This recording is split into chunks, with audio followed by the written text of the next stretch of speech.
Good afternoon and welcome to your library. I'm David Leonard, BPL President, and I'm thrilled to be introducing today's program. At these times, many individuals have rediscovered or discovered a new love of reading. It is also a time where access to trusted information is often in short supply. Books and libraries and those who love them are more important than ever. Today's presentation will bring us together with a superstar librarian's work and authors on books that they themselves love. And what better organization to co-host and moderate today's session with than the Massachusetts Center for the Book, one of several small organizations in Massachusetts that receives direct state funding in the state budget every year, along with BPL as the Library for the Commonwealth. Please keep this in mind as we head deeper into fiscal planning in our state in the coming months.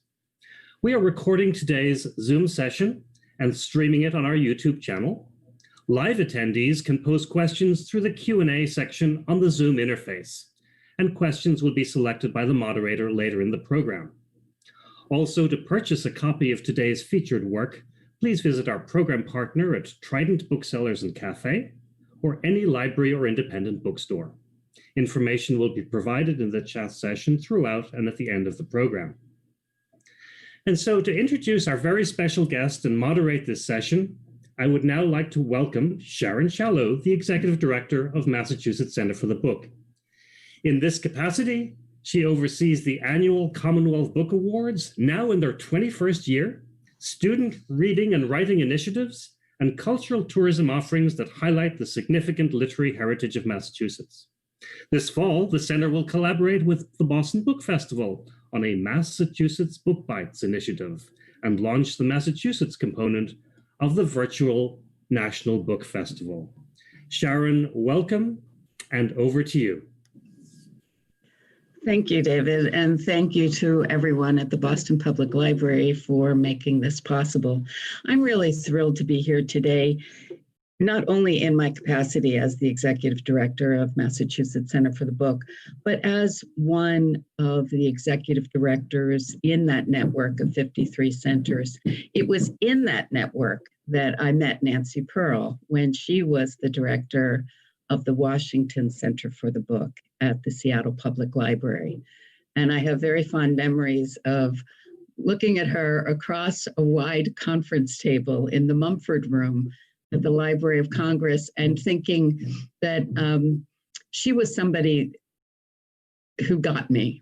And I think in reading through the book that we're going to be talking about today, I think that I'm not alone in that. I think that Nancy understands many of us, and I'm really thrilled to be able to work with her today.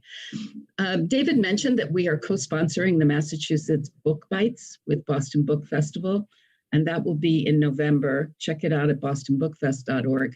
But I wanted to reintroduce that idea because we're going to open today with a book bite about the Writers' Library. So if we can have that now, and then I will introduce you to today's guest. Hi, I'm Nancy Pearl, one of the authors of The Writers' Library. I'm really excited about this book because I think what it does is give us a picture of some of our favorite writers in a very new way, because we're not talking in these interviews about the books they've written, but we're talking about the books that they've read and loved. And whether it's Luis Urrea talking about the experience of being read, of having his mother read Tom Sawyer to him, or Madeline Miller telling us how much she loved Watership Down, or Jonathan Lethem talking about how much time he spent in those used bookstores on 4th Avenue, and so much more. It was a pleasure to interview these writers, and it was a pleasure to learn so much about them as readers. Thanks. Well, that was a great bite. Thanks, Nancy. I am thrilled, however, to bring you in person or in interactive form, our nation's favorite librarian. Nancy Pearl is a best-selling author, librarian, literary critic, and a devoted reader. She regularly speaks about the importance and pleasure of reading to librarians, literacy organizations, and community groups around the world. You can hear her on NPR's Morning Edition, and I'm always thrilled when I catch her, and on KWGS FM in Tulsa, Oklahoma, discussing her favorite books. Her monthly television show on the Seattle channel, Book Lust, love it, with Nancy Pearl, features interviews with authors, poets, and other literary figures. Among her many honors are the 2011 Librarian of the Year from Library Journal, and also in 2011, the Lifetime Achievement Award from the Pacific Northwest Booksellers Association. She is the creator of the internationally recognized program, If All of Seattle Read the Same Book, which many of us now know as either the Big Read or as one book, Name the City. And she was the inspiration for, and I knew her when, the Archie McPhee Librarian action figure with its controversial shushing action. So welcome, Nancy. Thank you, Sharon. It's great to be here. It's great to see you again, even if it's just virtually. And it's lovely to be back in the Boston Public Library, where I was almost 3 years ago in person talking about another book. Great, welcome. Well, so I wanted to just start out by laying the context that the Writers' Library, you and your collaborator, Jeff Schwager, interview 23 authors. And you present these interviews in a very lively conversational way. And I'm going to ask you to talk about that in a minute. Each interview is fronted by a very nice introduction, not overly long, but really succinct in setting the context for the author and in giving us some kind of personal glimpse into the author's space without betraying the author's privacy. I really want to give you a shout out for that, because that was really well done. And accompanying this very delicate introduction is a pen and ink drawing of each of the authors, which I also thought was a way of communicating the essence without peering too deeply into the private. So I wonder if you could talk a little bit about how this book came about, how you decided on, first of all, the topic, and then the form that it was going to be presented in.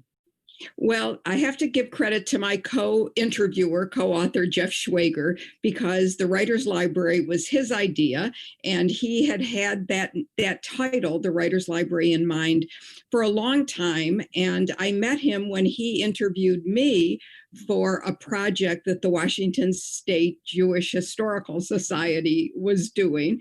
And during that interview, as sometimes happens, he and I just hit it off. I mean, we just found that we both loved talking about books. We came from a similar background. He's a lot younger than I am, so he's like a little brother to me. And we started, having lunch together and just giving us each a chance to share the books that we both loved. And at one of those lunches, he said, what would you think about doing a coffee table book of writers' physical libraries, of going to their houses? Now, I have to say here, Jeff is very nosy. And he would be the first to admit that. He really wanted to go to these houses and see these libraries and photograph them and make a big coffee table book. Well, coffee table books are not my thing. What is my thing is sitting down and talking to somebody about the books they've loved. So we compromised. I talked to my agent, Victoria Sanders, about if she thought a coffee table book would work. And she said, no, it's not your brand, but a book of interviews would be great. And so that set me and Jeff off on this, the next step, which was choosing who the authors that we would interview would be. But I think that your comment about getting to know the authors in a different way than we have before, a lot of that came about because we did go to the authors' homes. The majority of the interviews were done in T.C. Boyle's house, or in Jennifer Egan's house, and Amor Towles, so we were always with these authors face to face. The ones that we didn't do in their homes, we did in places that were meaningful to them. Dave Eggers, we interviewed in the offices of McSweeney's, the publishing company that he and his wife Venda Levita started. We interviewed Maza Mengista in Brooklyn at the Center for Fiction, where she had just mounted an exhibit of photographs, vintage photographs that illuminated her novel. And we interviewed Susan Choi at Breadloaf, where she was teaching for the summer. So Jeff and I did a lot of traveling almost exactly a year ago, getting these interviews. Louise Erdrich, we interviewed at her bookstore in suburban Minneapolis. And really, just being able to sit with them.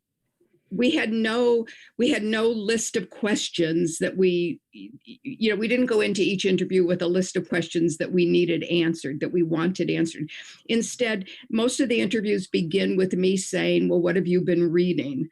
Or did you come from a reading family? Or, how did you discover books and reading? And then we just let the interview go wherever the author that we were interviewing wanted to take it. And I think that's what makes each of these interviews distinct. And I have to say, I love doing these interviews. Jeff and I love doing these interviews. And there was a lot of laughter during these interviews. And that comes through, I hope, in the published interviews themselves.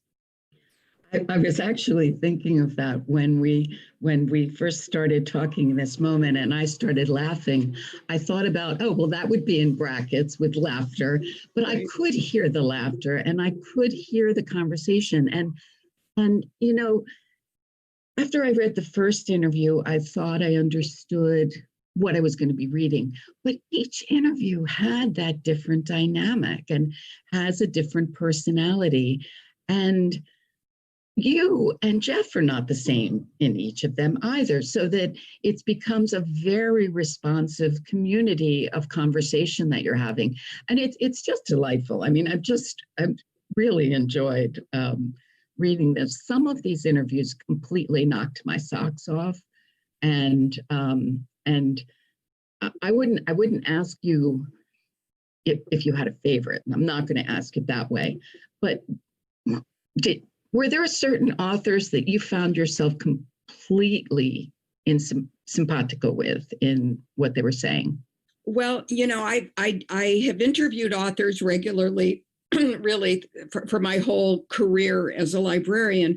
And sometimes I do interview authors that I feel like, for whatever reason, I don't think I could ever read their books again. I just feel like there's something that just put me off those authors. But for these 23 authors, I just fell in love more with each of them during the interview and after the interview. And I have to say that the first interview in the book is with Jonathan Lethem. And we sent copies of the finished book to all the authors, and he wrote us a note and said he read his interview and that he really wanted to say that he felt that it really portrayed who he was in a way that many interviews don't get at. So, one of the interviews that I loved so much was interviewing Luis Urrea, because the kind of person he is, but because of what he shared about growing up. He grew up between Tijuana and San Diego, and really grew up as the child of a Mexican father and an American mother, both of whom wanted him to be either Mexican or American. And that played out in the books that they gave him to read. Sharing that kind of thing was so meaningful to us to hear. and I think for readers to read. Russell Banks told us that he was, we interviewed him at his home in Saratoga Springs, and he told us this story about what a difficult kid he was and how, he was a real problem in school and teachers did not want him in the classroom.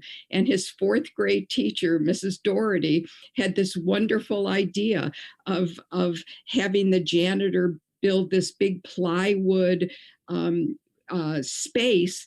And she said, Russell, you don't have to come to class. You don't have to be in class at all. What I want you to do for this semester is build a map of Brazil showing everything about Brazil. And he said, I mean, what a way of handling this little boy, and what a way of turning someone on to reading, because he had to look at books to find out all the things she wanted. The interview, many people's favorite interview in the book is the interview with Michael Chabon and Ayelet Waldman, which was in their house. It was lunchtime and they offered us, sandwiches, and they ate peanut butter and banana sandwiches, which we all thought, which I happen to love. But, it's such a wonderful interview that gets at both of their them as readers and them as husband and wife. I think it's a lovely interview.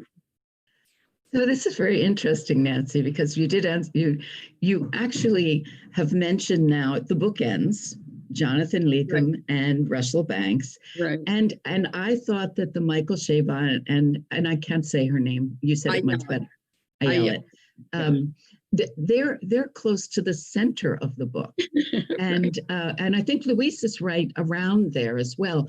And it was this is my favorite question, but I'm often told by authors that they really don't give it as much thought as I assume. How did you decide what order you were going to be putting these in?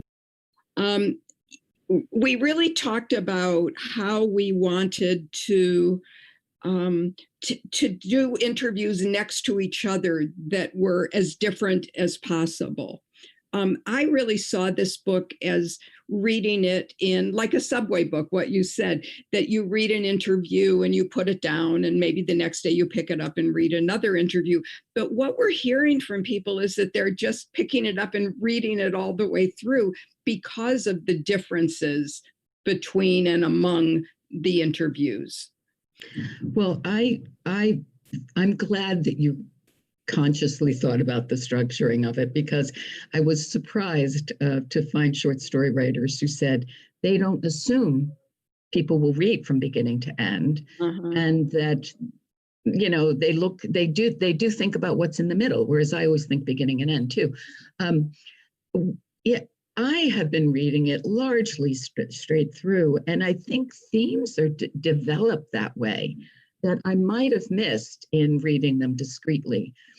I love the way you start to really understand what it means to read as a writer, as people talk about what they're getting from the books. Can you talk about that a bit? Yeah, that's so interesting. Laurie Frankel, who's one of the interviewees in the book, is a Seattle writer, and I've known her since the middle 90s. And one of the first things that I learned about her, Laurie told me that she chooses the books that she's going to read by what she's working on, like what novel she's writing, that she reads in order to learn how to do something. And I thought, that is not at all how I read. I mean, that is the farthest thing from my mind when I'm reading, to learn something about the craft of writing. But, I sort of filed that away in my head. And when we interviewed Laurie, she was working on her new book, which will be out in 2021, called 1, 2, 3. And we, came up, what are you reading? And she said, well, 1, 2, 3 is told from multiple points of view. So she's reading all these books that are told from multiple points of view to learn the best, to see how other writers handle that. And so Laurie is not at the beginning of her career, but she's youngish. And Russell Banks is maybe the oldest interviewee that we have in the book. Right. And he said that because he was the piece of fiction that he was working on, he wanted to reread. He was rereading The Death of Ivan Ilyich, the great Tolstoy story novella, because there was something about the way Tolstoy handled that situation that really he wanted to learn how to do it. That's so fascinating to me. It really is. It started to help crystallize for me that I am a very readerly reader, and the idea of learning technique and craft. And they were this happened in maybe 2 or 3 of the interviews. I think the writers were very clear about, early on they would just rip off, imitate, and that later it's a much more nuanced reading they're doing for pacing or for bringing a character through several relationships. I mean, it was fascinating to me. So I learned a lot about craft in reading this. I think that the Writer's Library is a book that will help writers. But I think also it's a book that, I'm a librarian, and my big thing is reader's advisory. I mean, or as they say in the independent book world, hand selling. I mean, my joy is putting people together with books that they would enjoy. And I think that the Writer's Library, used as a reader's advisory tool, is something that we had on our minds, or maybe just subconsciously. But at the end of every interview, we pull out about 10 titles that the author, that the interviewee has talked about. So you have a quick list of some of the author's favorite books. And, when you meet somebody that likes the same books that you liked, you have a bond already. And I have to say, I think this is true of all of us as readers, that when you go into someone's house for the first time, I look at their bookshelves, and when I see bookshelves that look similar to mine, I know, well, this is somebody who is I'm going to be friends with.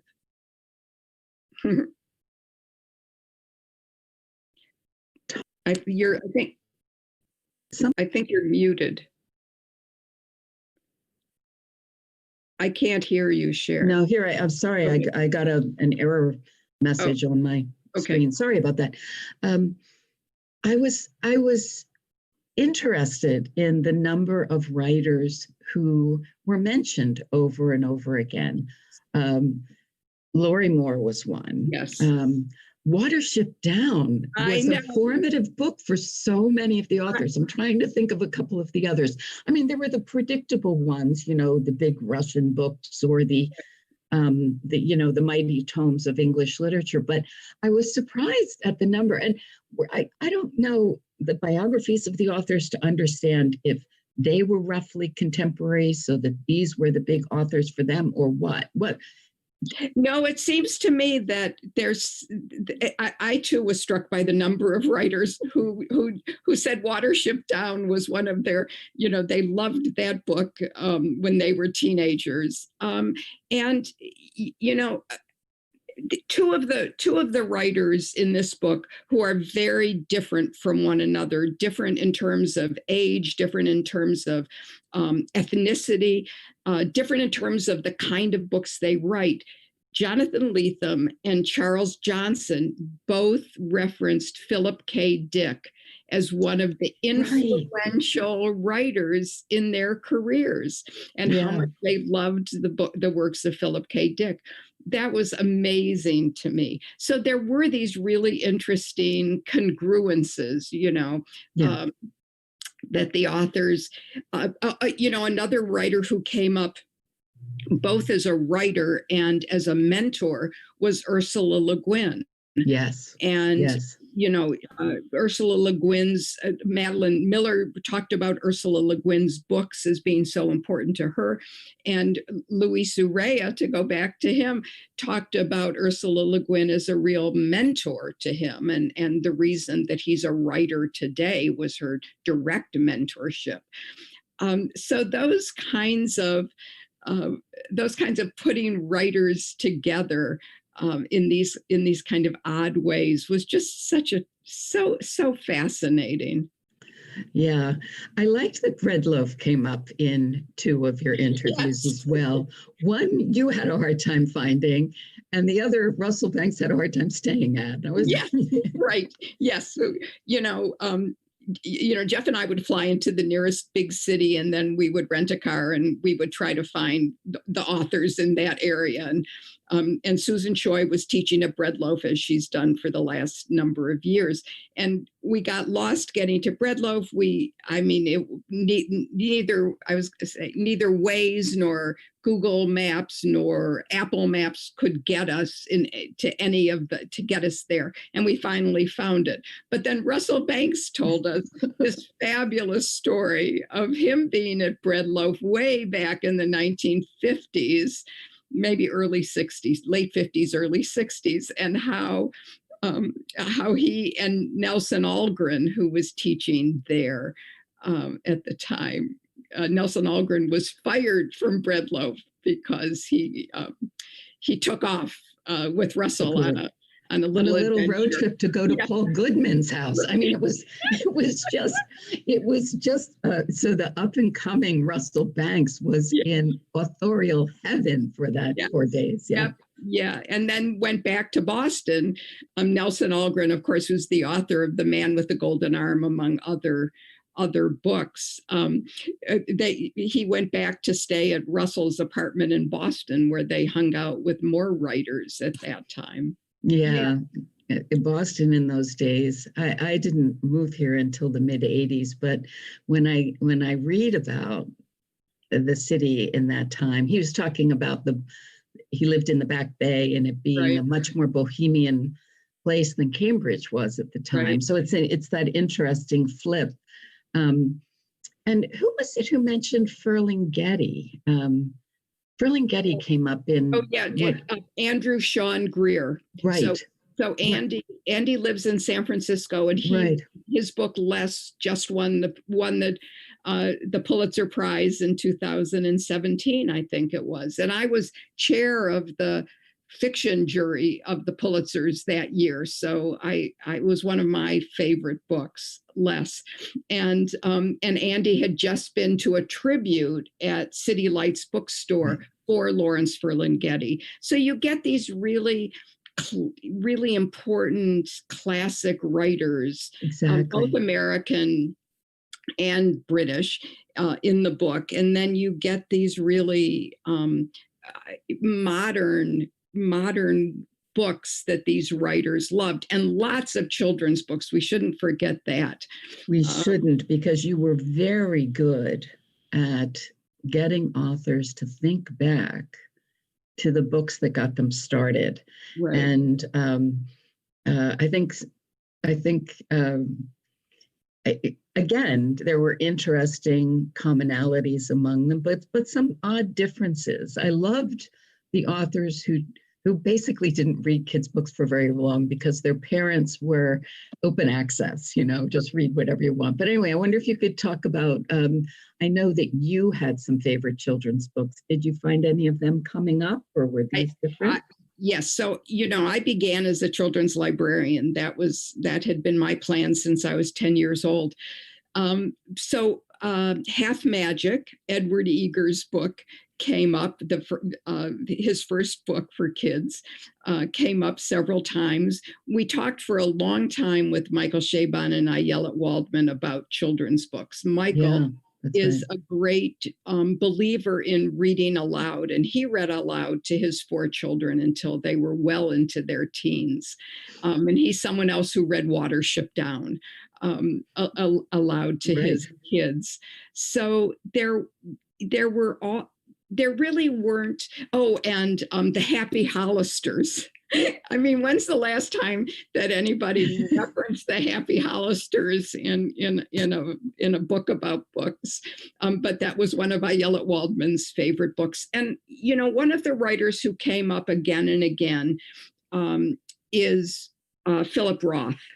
And partly he came up again and again because he's one of Jeff's favorite writers. Jeff Schwager's other favorite writer is Dennis Johnson, who wrote Jesus' Son, among other books. So, you know, I always tease Jeff that he would bring up, whenever there was like a lull in the conversation, Jeff would jump in with, well, what do you think of Philip Roth? And Jeff would tease me that whenever there was a lull in the conversation, I would bring up children's books. Yeah, and Roth was up for debate in the book too. I mean, it was very interesting to see the way that he speaks for and to certain writers and not so much others. And it wasn't neatly man versus woman or anything like that. Mm-hmm. And as I wonder, Layla Lalami's interview, I think, was probably, the most woman-centered of, among the most woman-centered. I really liked that one. I thought she must have been a dynamic speaker. I wonder if you could. Yeah, so Layla Lalami was born in Morocco and grew up in Morocco, was educated in Morocco. And her interview was so illuminating. We interviewed 3 writers who were not born in the United States, but are American citizens now. Maza Mengistu from Ethiopia, Viet Thanh Nguyen from Vietnam, and Layla. And when Layla talked about these are interviews, it seems to me, I learned so much just from the discussion. But when we talk to Layla, when we talk to Viet, what of course comes up a lot is Edward Said's book Orientalism, and what that meant to them, both as coming from Arab, coming from other countries to the United States, but also what it meant to them as a way of looking at the world and understanding what Orientalism is. Yeah. I mean, this was a book about books, but it was also a book about coming into the identity of being a writer too, and negotiating that in the immigrant experience, particularly one that is so laden. It was fascinating, but it wasn't glossed over, but it was done conversationally and really accessibly. And I thought it was a real eye-opener. One of the things that I found so interesting about Maza Mengistu's interview was that her family, when war broke out in Ethiopia, her family left the country and ended up in Colorado in the U.S. But what Maza has always been interested in, and is still interested in thinking about and writing about, is not about the people who leave during the war, but people who stay. And that's been something that's been part of her thinking since she was a little girl. Yeah, that question that when she put it, that phrase, when she said, I've always been interested not in the people who leave, but the people who stayed. I just don't think I had thought about it in that way. And that brought me up and made me really think about it. Well, I have many more questions, but I want to pause for a minute and remind people that you can please put your questions to Nancy in the Q&A, and I'm going to start taking them in just a couple of minutes. So, you and Jeff spent the book trying to get writers to tell you what books made them who they became, like got them to be writers or got them to where they are.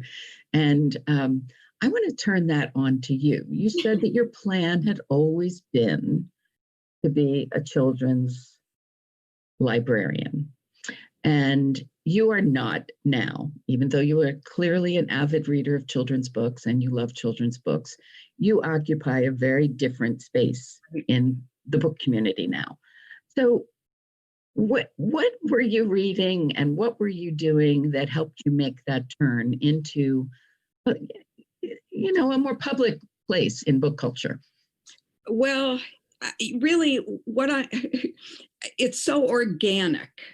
I think, I've always spent, whether I was a children's librarian or an adult librarian, or the years I spent working at an independent bookstore in Tulsa, what I've always done is talk to people about books and suggest books to them. And I'm one of those, I read very widely, and fiction and nonfiction and any of the genres in fiction. And I have to say mostly history, in history and political stuff, maybe in nonfiction.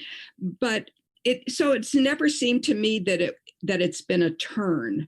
It's always seemed to me that I've just done the same thing, only maybe it's gotten a bigger audience, or a bigger stage, I guess was a better way of putting it.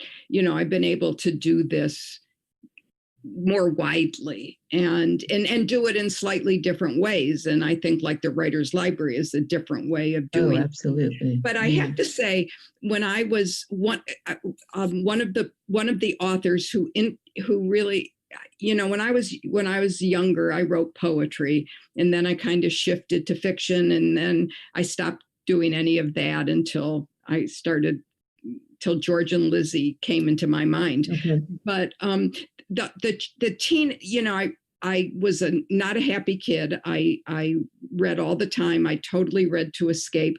And the novels that I read when I was 11 and 12 and 13 by a writer named Mary Stoltz really, I think, really shaped my reading and then shaped my own fiction writing. Yeah.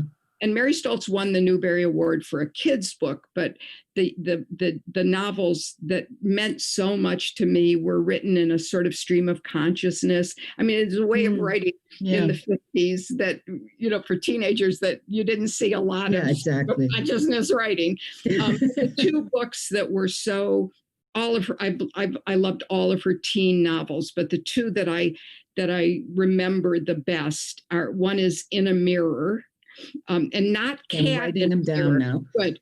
There's a children's book she wrote called Cat in a Mirror. That's not the one. You just want one called In a Mirror, and then another one called Second Nature. Great. I love getting recommendations while we're interviewing. Okay, I want to take a couple of questions from the audience. Oh, this is interesting. Did you record the interviews or take notes? And what was the greatest advice you learned from the interviews? And what was the greatest surprise? We recorded the interviews, and I think the greatest surprise was, it wasn't a surprise because it's what we hoped for, but I have to say the authors were so generous with their time, and were so generous in sort of plumbing the depths of their own reading and thinking about books, and took this time out of their busy schedules in order to do these interviews. So the hardest thing about writing this book is that here we were with hours of interviews for each writer. I mean, I don't want to exaggerate. An hour and a half interview for each writer. And at first we started transcribing them, Jeff and I, ourselves. And I mean, I just couldn't do it. I just, the first three interviews we did were Jonathan Lethem and Charles Johnson and Laurie Frankel. And Jeff said he would do the first draft of the Jonathan Lethem transcription, and I would do the Charles Johnson transcription. Well, I couldn't do it. It was just, if we had to rely on us doing the transcriptions, there would be no book. But then I happened to be interviewing a writer, a Seattle writer, but popular, who writes lovely novels, Erica Bauermeister, and was telling her the problem with that I couldn't transcribe. And she said, oh, she knows somebody who works at one of the local Seattle bookstores who might be interested in doing that. And so thank goodness for Annika Miller, who just transcribed them all. And then Jeff and I would get the transcriptions, and then we would try to edit it down to a reasonable amount. And then we sent the interviews back to the authors so they could make whatever corrections they wanted. And that's nice. So they saw the interviews and some authors did a lot of editing and some did much less editing. Yeah, that's great. I have a couple more questions, and they're coming at me on both sides of the screen. Yes, so I see some. What did you learn most about yourself by interviewing these writers? And that's nice, about yourself, not about the writers. What did I learn about myself? I learned that I only have a certain amount of time that I can sit still before I have to get up and run around. I think what I learned about myself is how important it is to gauge, when you're doing an interview like this, to gauge when the author is getting tired and wants you to stop. That was something I think that's really good for an interviewer to know, especially when there's no end time set.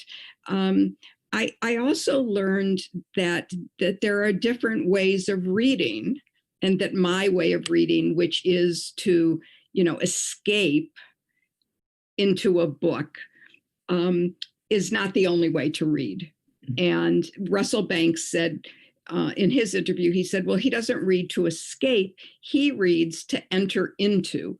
And I'm still not sure if there's a difference between those two. I think there must be, but I keep thinking about that. Yeah, that's interesting. Enter into. Immersive experience came up a couple of times, I think, in some of the interviews.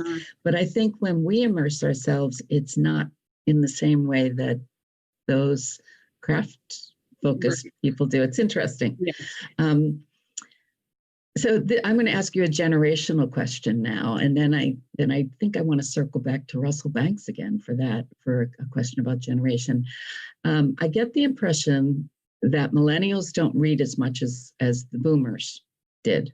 What is your experience along those generational lines? Do you think there are generationally, statements you can make about where the book is for people? Yeah, I'm not sure that you can make those statements, or I'm not sure I'd be comfortable making those statements. I think that certainly the internet has changed the way people read. I do believe that Twitter, which I love, has changed the way I read, in the sense that I have to really make a commitment to sitting down with a novel or sitting down with a piece of work rather than a little tweet. So in that sense, maybe, but I don't know that I'm not comfortable making those generalizations, like that millennials read less. I think they read differently. One of the things that I've been doing on Twitter and Facebook every night is posting a backlist title of the day, a book that I've been appreciating that. Is not a current book, because we spend so much time promoting what's new that we forget that any book you haven't read is a new book. And they're wonderful books published 10 years ago and 20 years ago. So I've been doing that backlist of the day title. And, I've been hearing from so many people about how nice that is, both to be reminded of books they might have read, but also to learn about these books that are still on library shelves, but are not necessarily being publicized in any way. Yeah. So. Yeah.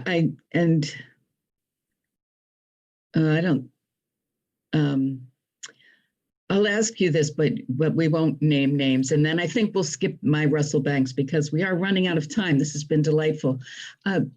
Did every author you ask accept, or were there some who declined? Some declined. If we had, some died. Some were already tragic. Dead.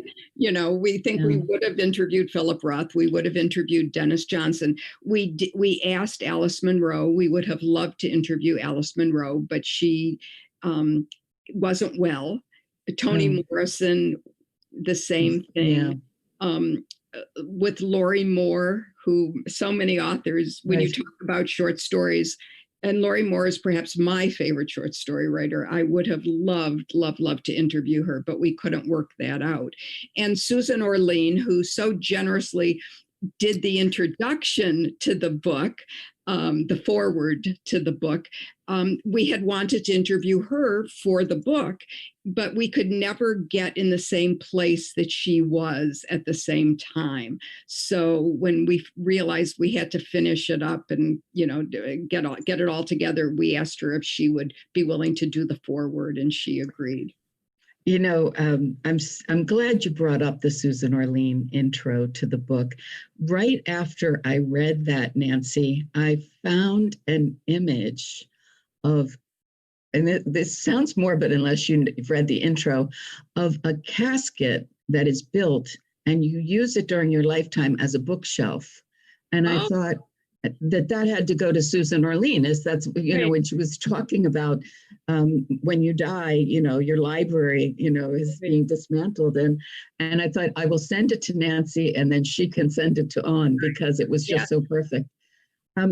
There are a few questions, but I think we might be out of time.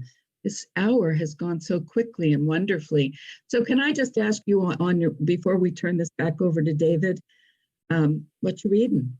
What am I reading? So I'm reading many older titles that were published in the 40s and 50s from a newish publishing company called Dean Street Press, and they do a series of books which they call their furrowed middle-brow books, which I think is interesting. I love the middle brow.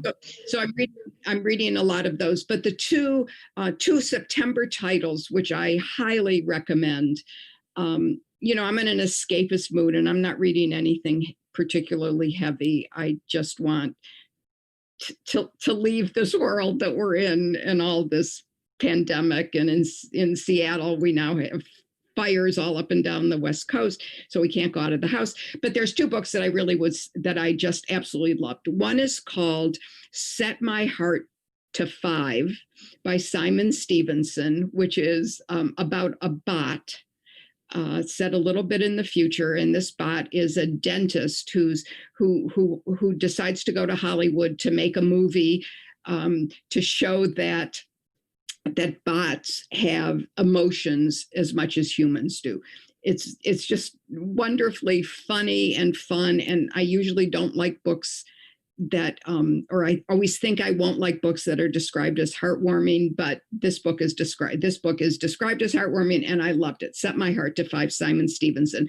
The other book is a first, and both of these books are first novels, a novel called Hench, Hench, by a writer whose last name is Walshots.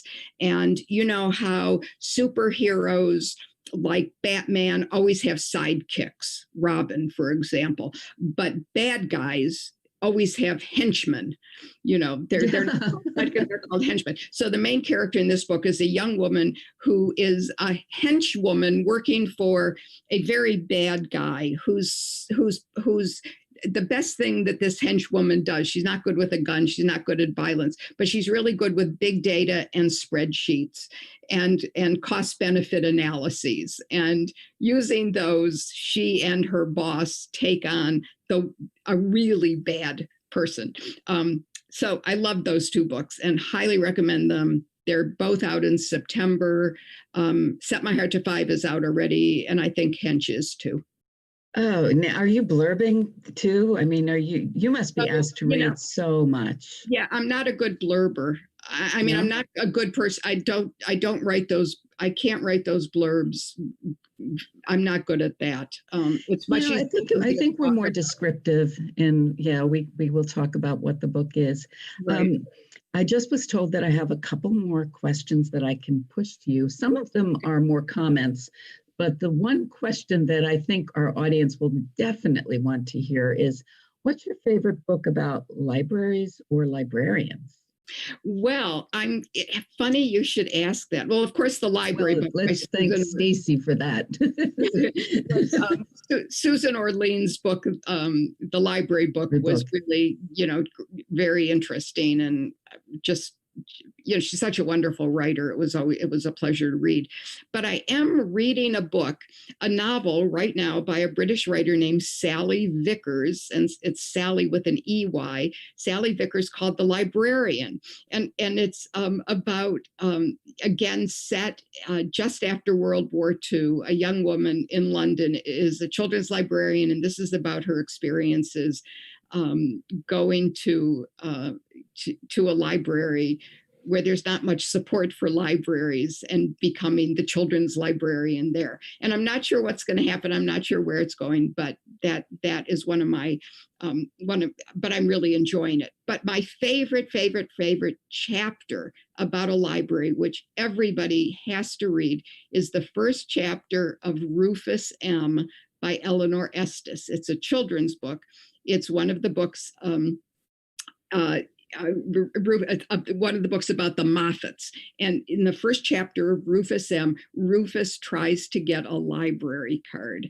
And this is set in the years before World War II.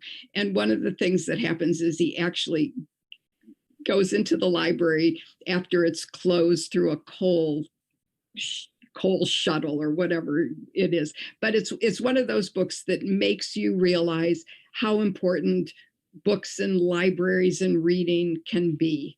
And so everybody go out and read the first chapter, at least the first chapter of Rufus M. by Eleanor Estes. That's great. So Nancy, because you're doing your book tour virtually, you've actually put yourself in the position that the writers were in when you came to visit them, because we're getting to come into your house, into your space, and right. We get a little peek on your bookshelf. Right. And you have a tighter shot today than ones that I saw a couple of times ago. But I will tell you that I was jotting down books because the titles interested me. And the one that I started looking them up, and Fool's Cap was one of them. And I thought, that's just, for a book person to have that as a title was perfect. Yeah. I mean, what?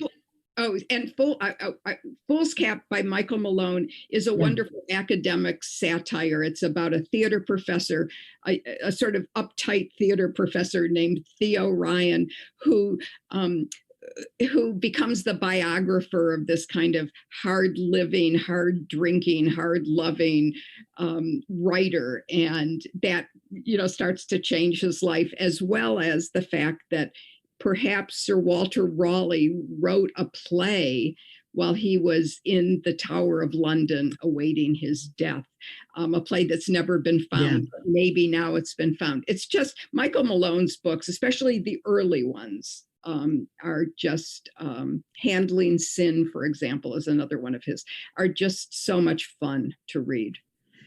Well, this has been great. And I'm actually going to give up my place of privilege for a minute so that we can bring the president of the BPL back into the conversation, David Leonard, so that he can, I'm sure, ask or say one more thing to you. But it's been a delight, Nancy. And as ever, coming away from a conversation with you, I just can't wait to read. Good. So, David, welcome back. Thank you both so much. I'm thrilled to hear so much about the community of writers that we've been learning about over the last hour. And even one of my childhood most significant books, Watership Down, has just made a resurgence in your work. So I'm not sure how I feel about that today, but it's certainly of note. So Nancy, just thank you so much for these amazing insights and bringing us closer, because we know we don't have reading without writing, and so these two disciplines just go so much together. Sharon, thank you for moderating. Thank you to the team for all the logistical and program support. And now we just want to alert our viewers to some upcoming programs that you might also be interested in. And I think we have 3 slides to quickly walk through the upcoming programs. Of course, if you are looking for your own copy of Nancy's new book, we encourage you to go to Trident Booksellers and Cafe or your favorite local library or independent bookstore. The next slide. So here are 3 upcoming author talks. Claire Massoud's autobiography, Tamara and Les Payne on the life of Malcolm X, and Nathaniel Philbrick on the Mayflower. Those dates will be found on bpl.org, as well as posted on social media. And then in our own series, the series that I host, normally the Arc of History series, tomorrow evening, I'll be interviewing Catherine Switzer, marathon woman, the first woman to run the Boston Marathon, which she then did again in 2017. An amazing story. This is part of our way of recognizing women's rights in the 20th century, and also tying it to the timing of the Boston Marathon. Only this year, it is just a virtual marathon. And then finally, we have 3 other programs in the Arc of History series, which look at women's suffrage, Henry Kissinger, and How to Hide an Empire. Looking forward to 4 really interesting conversations in addition to our regular author talk series. Once again, Nancy, thanks so much. Sharon, thank you. Until next time, thank you for joining us. Please be well and be safe.